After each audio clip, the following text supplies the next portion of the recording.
नमस्कार, मैं हर्षिता और आप देख रहे हैं एबीपीएल न्यूज। नैनीताल विधानसभा सीट हमेशा से हाई प्रोफाइल सीटों में से एक रही है। जहां 5वां विधानसभा चुनाव का नतीजा सामने आ गया है, जहां भाजपा की उम्मीदवार सरिता आर्य ने जीत हासिल की है, तो वहीं कांग्रेस के दावेदार संजीव आर्य को भारी मतों से मात दी है। तो अब मैं जुड़ने जा रही हूं नैनीताल जिले के नैनीताल विधायक सरिता आर्य जी से। सरिता आर्य जी, आपका बहुत बहुत स्वागत है एबीपीएल न्यूज पर।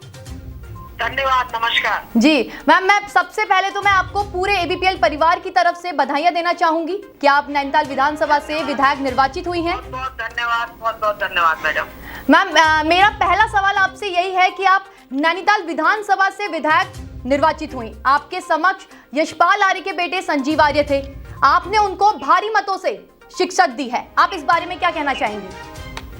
देखिए, पहले तो मैं अपने माँ नैना देवी और गोलजू महाराज और नकुआ बुबू और हमारे इष्ट पितरों का आशीर्वाद रहा जी कि जो मुझे भारतीय जनता पार्टी में शामिल हुई, फिर मुझे टिकट मिला जी। मैं शीर्ष नेतृत्व का बहुत बहुत आभार प्रकट करूंगी कि मेरे ऊपर विश्वास जताकर उन्होंने मुझे टिकट दिया।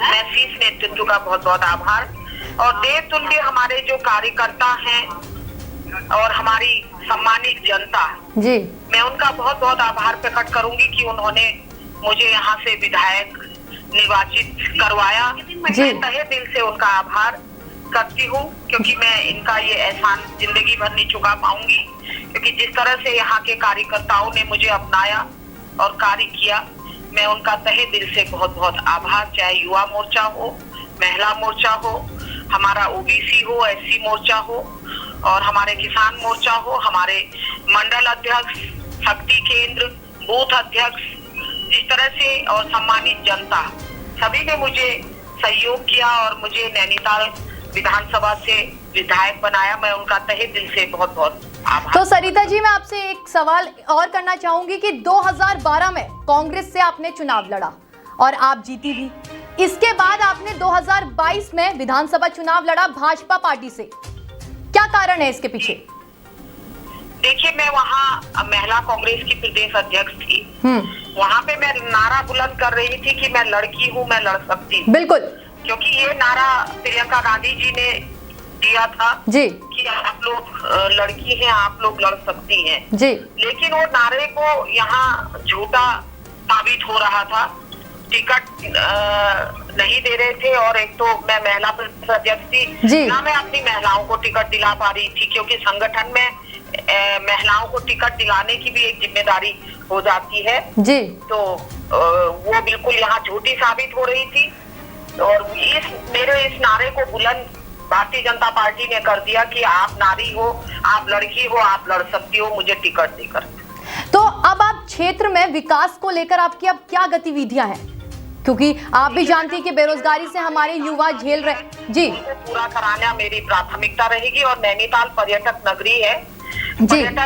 पर्यटक नगरी में हम लोगों को, पर्यटकों को भी आकर्षित करने के लिए वहाँ पर पिकनिक स्पॉट डेवलप करेंगे, करवाने पड़ेंगे। और हम लोगों की जो अभी भारतीय जनता पार्टी की सरकार है, उन्होंने वहाँ पार्किंग के लिए नारायण नगर में जो पैसा दिया, मैं धन्यवाद भी करती हूँ।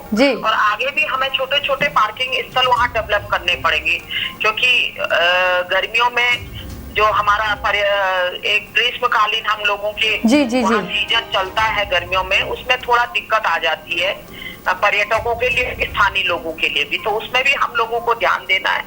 और थोड़ा स्वास्थ्य, बिजली, पानी और हम लोगों के जो सड़कें हैं उस पे ध्यान देना पड़ेगा। और जो क्षेत्र में हमारे मंडल अध्यक्ष, बूथ अध्यक्ष और स्थानीय जो जनता है, उनके अनुसार वहाँ पर हम लोग जाएंगे, और जो भी वहाँ पे उनकी रिक्वायरमेंट होंगी कि यहाँ पे ये काम होना है, तो उसी के अनुसार मैं क्षेत्र में कार्य करूंगी।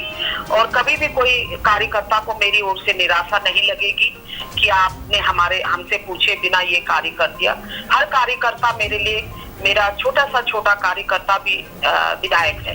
सरिता जी, आपका एक विधायक जी, मेरा कार्यकर्ता, हर कार्यकर्ता इस समय वो विधायक है, क्योंकि मेरे लिए पहले सर्वप्रथम हमारा देवतुल्य कार्यकर्ता है, तब मैं हूँ।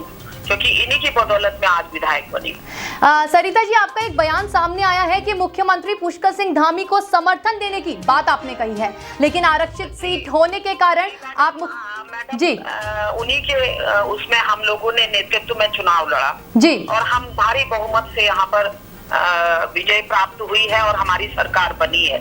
और नैनीताल एक आरक्षित सीट है जी। अगर ये जनरल सीट होती तो मैं माननीय मुख्यमंत्री जी के लिए ये सीट छोड़ देती, क्योंकि मैं अपने आप को सौभाग्यशाली समझती कि मैंने मुख्यमंत्री जी के लिए सीट छोड़ी। तो मैं कहना चाहती हूँ कि मेरा समर्थन है और बाकी हम लोगों के जो सीनियर नेता हैं संगठन से भी मैं आग्रह करना चाहूंगी कि हमारा उन्हीं के नेतृत्व में हमने चुनाव लड़ा है तो उनको आगे एक नेतृत्व मिलना चाहिए। सरिता जी, मेरा आखिरी सवाल है आपसे, क्या आप इस बार की जनता का दिल जीत पाएंगी? उनकी उम्मीदों पर खरी उतर पाएंगी अपने कार्यकाल में?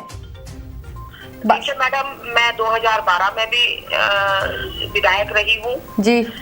2017 में सौभाग्य रहा कि मैं नहीं जीत पाई जी, लेकिन 2022 में जो जनता ने मुझे अपार समर्थन और ये दिया है, मैं इनका दिल जीतने की बिल्कुल कोशिश करूंगी और अपने कार्यकर्ताओं को भी निराश नहीं करूंगी।